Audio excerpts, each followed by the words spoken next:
with Mortal Kombat 1 on PS Plus, and the big question is simple: is it worth downloading? Right away, the production values hit hard. The visuals are crisp, character models look detailed, and the gore is, predictably, over the top in a way Mortal Kombat fans expect. Cutscenes feel cinematic, the story mode looks and sounds like it had a decent budget. Animations are smooth, menus are slick, and the whole package feels like a premium finished product. That matters because first impressions set the mood. When the game looks and sounds this good, you get pulled in fast, even if the underlying systems are the real reason you'll stay. Here's the thing, the combat is the main reason people play, and in this one, the core systems feel tight. Inputs are responsive, combos feel weighty, and there's real satisfaction in landing a clean string. For newcomers, the game is surprisingly approachable. Simple combos and accessible mechanics mean you can look good on stream without a week of practice. For more serious players, there's depth under the hood, timings, defensive options, and matchup nuances that reward practice. The new mechanics modernize the formula without turning it into a completely different game. So if you're someone who likes classic Mortal Kombat choreography but wants fresh tools, this will scratch that itch. If single-player content is what pulls you in, good news, the story mode is surprisingly enjoyable. It's cinematic, paced well, and actually gives reasons to want to play the cutscenes as much as the fights. The narrative choices are bold enough to keep things interesting without being a confusing mess. That said, once the story ends, the extra single-player modes around it feel a bit thin. There are some cool side features and unlock systems, but long-term solo players might finish most of the meaningful content faster than expected. So if you're downloading from PS Plus mainly for long solo hours, be ready that the replay loop outside the story leans more towards short-term fun than endless grind. The core roster brings familiar faces and some newcomers. Matchups feel mostly balanced in casual play, and the character variety offers many playstyles, from rushdown to zoning. For fans who love experimenting with different moves and matchups, there's solid variety. But competitive players may notice the roster feels a bit smaller than hoped at launch, which matters if you live for niche matchups and character-specific tech. In short, plenty of characters to have fun with, but if roster bloat matters to you, this isn't the biggest roster in fighting game history. Online is where opinions split. For casual matches with friends, it mostly works fine and gives you the expected jolt of competitive energy. For competitive play, a few annoyances pop up.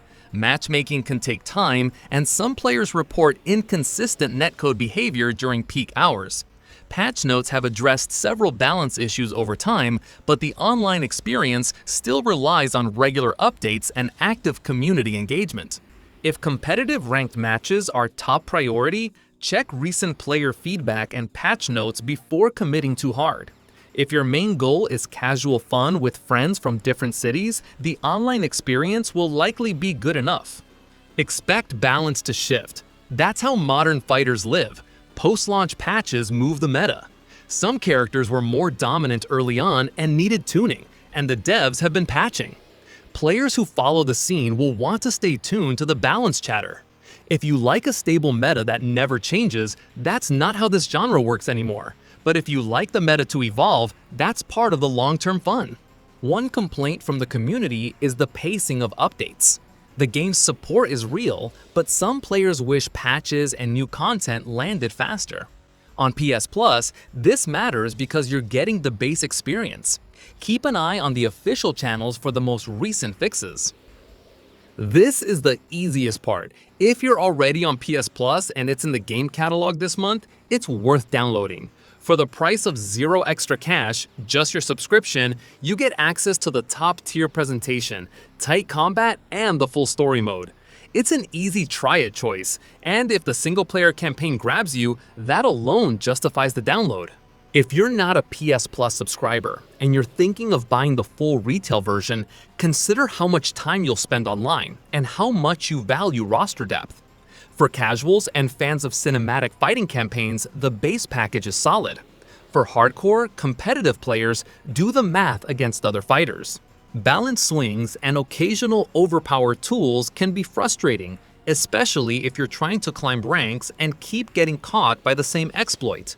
Online inconsistencies can sour a session, and some of the extra single-player modes feel lightweight compared to the cinematic story's polish. Also, the roster size and content pacing left some fans wanting more at launch. If you crave long-term grind and endless new modes, this may not be the endless buffet you expected. It's more like a really good three-course meal, satisfying but not infinite. If you're on PS Plus this month, download Mortal Kombat 1 and give it a few hours. The story alone is worth the look, the combat feels satisfying, and the whole package is polished. For casual players and fans of cinematic fighting games, this is an easy thumbs up. For competitive players, cautious yes. The core is strong, but check recent balance and netcode chatter before sinking dozens of hours into ranked play. The roster size and content pacing aren't life-changing, but the depth that's there is real. It just might take more time to reach its full competitive form. So, is it worth playing on PS Plus? Yes, especially if you like a cinematic story and tight, punchy fights. But remember, it's not a perfect long-term time sink for every kind of player. If you download it and fall in love, that's great. If you finish the story and move on, that's fair too. Either way, don't rage quit after losing one match. Your controller didn't betray you, the combo did.